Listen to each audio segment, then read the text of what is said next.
भारत की प्रसिद्ध ग्रेनाइट नगरी जालोर। ग्रेनाइट नगरी की विशेषता। जालोर न्यूज़। जालोर 25 अक्टूबर 2022। आपने आज तक अनेक प्रकार के ग्रेनाइट उद्योग के संबंधित अनेक वीडियो देखे होंगे, परंतु आज तक ऐसा वीडियो किसी ने भी नहीं देखा होगा। आज हम आपको एक ऐसे वीडियो दिखने वाले हैं जो कि आज किसी ने भी नहीं बनाया है, क्योंकि इसकी ग्रेनाइट उद्योग की स्थापना कब और किसने किया, यहाँ किसने भी नहीं बताया होगा आपको।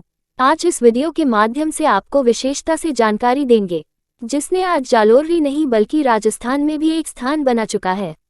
साथ ही साथ में जबकि पूरे भारत में भी जालोर की एक पहचान बन गई। आइए हम जानते हैं जालोर के बारे में विस्तार से। जालोर ग्रेनाइट नगरी के बारे में।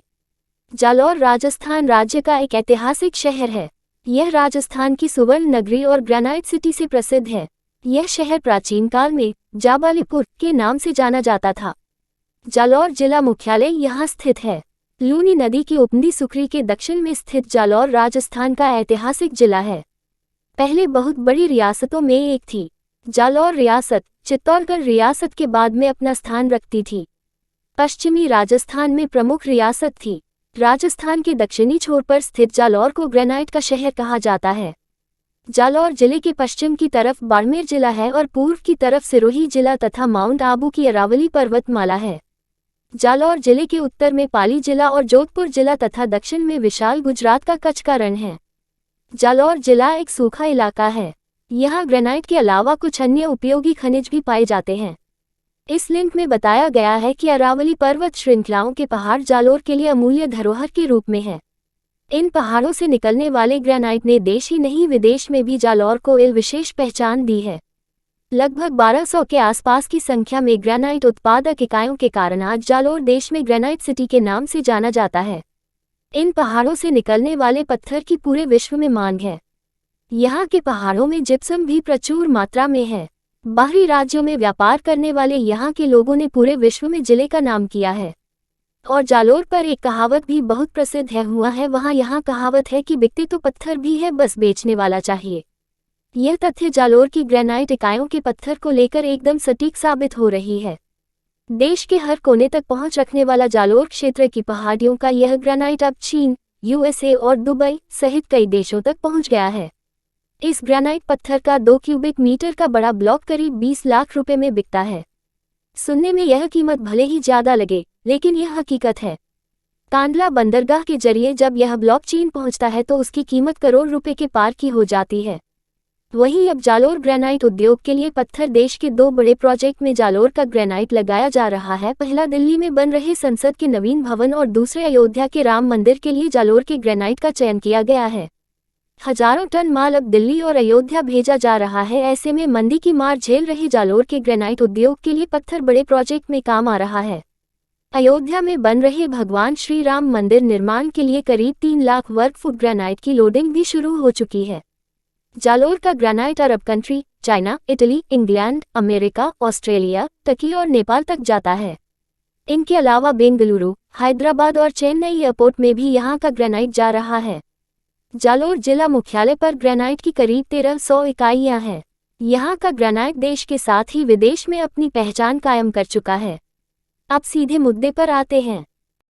जालोर में ग्रेनाइट उद्योग की नींव आज से 45 वर्ष पूर्व सरकार ने RSMDI के जरिए 3 लीज के साथ शुरू की थी। इसके बाद वह वर्ष 1980 से 1981 में इसका व्यवसायीकरण किया था और धीरे धीरे वर्ष 1992 में जालोर में औद्योगिक क्षेत्र तृतीय चरण में वर्ष 1992 में शुरू हुआ था। शुरुआत सरकार ने अपने स्तर पर यहाँ 3 यूनिट लगाई थी, जो कि आज करीबन 1300 इकाइयां के आसपास पहुंच गई है। ग्रेनाइट उद्योग और वर्तमान में धीरे धीरे और भी आगे बढ़ता नजर आ रहा है। वहीं हम अगर पत्थर और टाइल्स की बात करें तो जालोर में पहला डायमंड कटर मशीन 4x6 तक की बनी थी। इसमें इस साइज के पत्थर की टाइल्स काटी जाती थी। इसके बाद इसके बड़ी 2.5x8 मशीन का निर्माण होना शुरू हो गया था और अब पत्थर की टाइल्स ग्रेनाइट काटने का वर्तमान में बड़ी तकनीकी मशीन का निर्माण हो गया है। इलेक्ट्रॉनिक मशीन भी आ गई है। ग्रेनाइट पत्थर निकलते के लिए पहले हाथों का उपयोग हुआ करता था, परंतु अब तकनीकी मशीन से पत्थर निकलते हैं। उस समय राजस्थान सरकार के केंद्रीय कृषि एवं पंचायती राज मंत्री रहे तथा सन 1986-89 में केंद्रीय गृह मंत्री सरदार बूटा सिंह के पद पर थे। और सबसे खास बात यह है कि बालू ही थे जिन्होंने वर्ष 1988 में पहली ग्रेनाइट इकाई जालोर में लगाई और इस उद्योग से अन्य लोगों को भी जुड़ने के लिए प्रेरित किया। उन्हीं की मेहनत का नतीजा है कि आज जालोर जिले में हजारों की संख्या में ग्रेनाइट फैक्ट्रियां संचालित है और पहला एक्सकवेटर मशीन लाए थे ताकि उसका प्रयोग कर ग्रेनाइट की माइनिंग को नई ऊंचाइयों पर ले जाया सके। उनकी इसी दूरदर्शी सोच का परिणाम है कि जालोर समेत आसपास में ग्रेनाइट की सैकड़ों माइंस नजर आ रही है। वर्तमान में उस समय में सरदार बूटा सिंह और नरेंद्र बालू के संबंध बेहद अजीज थे। यही कारण था कि नरेंद्र बालू के प्रयास रंग लाए और जालोर औद्योगिक क्षेत्र पनपा और जालोर आज ग्रेनाइट नगरी के नाम से भी जाना जाता है। उसका फायदा नरेंद्र बालू अग्रवाल को मिला था, जिसमें ग्रेनाइट एसोसिएशन के करीब 20 सालों तक अध्यक्ष पद पर बने रहे। उन्होंने ग्रेनाइट उद्योग को पनपाने में मुख्यमंत्री से लेकर प्रधानमंत्री से भी कई बार मुलाकात की और एक के बाद एक ग्रेनाइट उद्योग को और कैसे गति दी जा सके प्रयास किया था। इसलिए लगातार प्रयास किए। आज उनके प्रयासों का यही नतीजा है कि जालोर को ग्रेनाइट नगरी के नाम से पुकारा जाता है।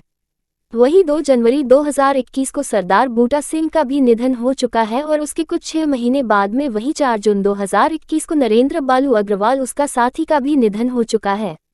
दोनों के प्रयास किया था और 1985 में शुरू हुए जालोर के ग्रेनाइट उद्योग में कई उतार चढ़ाव देखे हैं। एक समय ऐसा भी आया जब उद्योग ठप होने के कगार पर पहुंच गया था, इकाइयां बंद होने वाली थी। कोरोना ने उद्योग को पूरी तरह चौपट कर दिया था। 50,000 से अधिक मजदूरों के लिए रोजी रोटी का संकट खड़ा हो गया था। मजदूरी भी नहीं मिला रहा था, पर अब वर्तमान में फिर से धीरे धीरे अपने स्तर पर आते दिखाई दे रहा है। ऐसी ही अनेक खबर देखने और सुनने के लिए जालोर न्यूज़ को ज़्यादा से ज़्यादा लाइक, शेयर, कमेंट और शेयर जरूर करें।